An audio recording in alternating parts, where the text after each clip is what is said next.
This is such a beautiful throne room, my lady. Very ornate, I must say. Your father had a good taste. Did you spend much time in here as a child? Running around those silver columns? Sitting on the king's knee? Must have been a magical childhood, but we aren't children anymore. No. Those careless times are now long gone. We live now, together, in a time of war, of military campaigns, of executions, of loss and killing. I expect these last couple of weeks have familiarized you with all those terrible things. Your men did fight well, my lady, rest assured. It was not an easy campaign. But of course, I sit here now, and they rest in the ground. But they didn't beg. They didn't grovel for their lives. They fought till I ran them through, until their villages lay in ashes, until their final dying breaths whispered curses to me as I wiped their blood from my sword. I like that very much, that strength, that courage. It's why I like you, my lady. Oh, wipe that disgust from your face, you foolish woman. Were you there when I killed your father? If you were, you should have worn that same expression. The old man could barely wield a sword. His armor hung off his shoulders. His hair was plastered to his pale face by sweat. He was an abominable sight. He was an insult to royalty. He looked me in the eyes and begged for mercy. Did you know that of him? It disgusted me. It was nearly out of pity that I raised my weapon and brought it down on his quivering head. He wasn't fit to rule this kingdom. The people of these lands deserve better than that fool. That is why I'm here to save them. By tearing through their homes, their farmlands, I have shown them that their leader was unable to protect them. I have held their hands and guided them to the edge of darkness and made them look. Now, only after they have seen it, shall I guide them back to prosperity as their regent. But they need a queen, my lady. Someone who has lived in these lands all her life. Someone who will inspire them.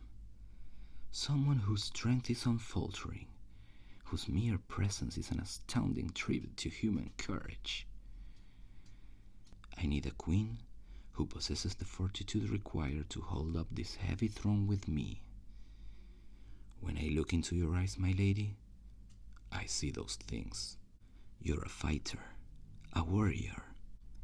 Your sister may have been the one to attract the gazes and adoration of young suitors, but they were all fools. They saw her face, her fine hair, and thought they knew beauty.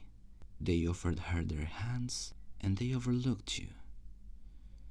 They insisted that she attended their childish banquets, so that they could gaze at the king's marvelous daughter for a long time. They wanted her. They were afraid of you, weren't they? Afraid of what hides behind those eyes.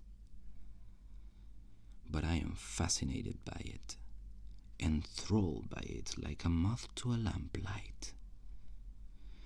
But of course, I understand that your strength is a double-edged sword, for with it you will resist my offer of marriage. You would be a fine queen here, sitting next to me, but your obstinate moral codes prevent you from accepting my offer. So I will offer you this instead. Marry me, my lady, and your family will be safe. What's left of it, of course. Refuse, and I will send my guards for your sister, and she will be dragged into this room, and you will watch while I execute her. Then your mother shall be hanged. Would you prefer it to be from the castle's outer walls, or by the rafters in this very room? I am an honorable man, so I offer you that preference. Submit to my terms, and your family will be safe. They will be released from their holding cells in the dungeon, but only if you agree. Well, I will interpret your silence as acceptance. I am a very lucky man, my lady. Imagine what our children could grow up to be. They will conquer the world. They too will be warriors, and the greatest leaders this world has ever seen. They will be born with fury in their blood and power in their hearts. We will have a bright future ahead. Anyway, the wedding will be soon. I have already formed arrangements with my Chamberlain. He is distributing invitations. It will be a beautiful ceremony, a celebration of unity between kingdoms. The hall, perhaps this very hall, will be decorated in the purples of royalty and the reds of war, to remind guests of our violent pasts but promising future.